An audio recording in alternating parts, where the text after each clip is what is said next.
أعوذ بالله من الشيطان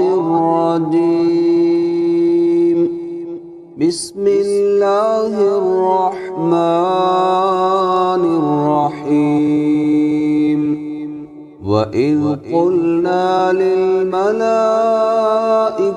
اسجدوا لآدم فسجدوا إلا إبليس أبى فقلنا يا آدم إن هذا عدو لك ولزوجك فلا يخرجنكما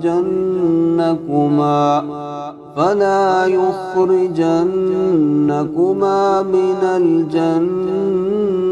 فتشقى إن لك ألا تجوع فيها ولا تعرى وأنك لا تظمأ فيها ولا تضحى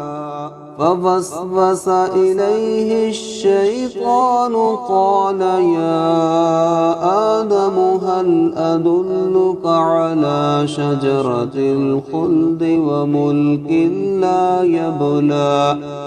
فأكلا منها فبدت لهما سوآتهما وطفقا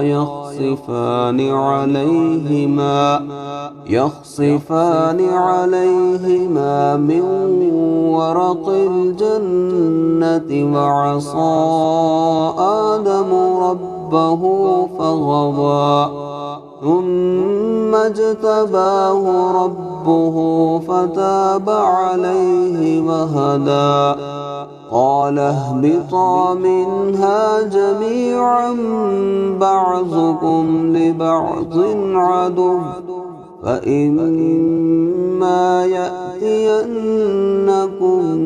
مني هدى فمن اتبع هداي فلا يضل ولا يشقى ومن أعرض عن ذكري فإن له معيشة ضنكا ونحشره يوم القيامة أعمى قال رب لم حشرتني أعمى وقد كنت بصيرا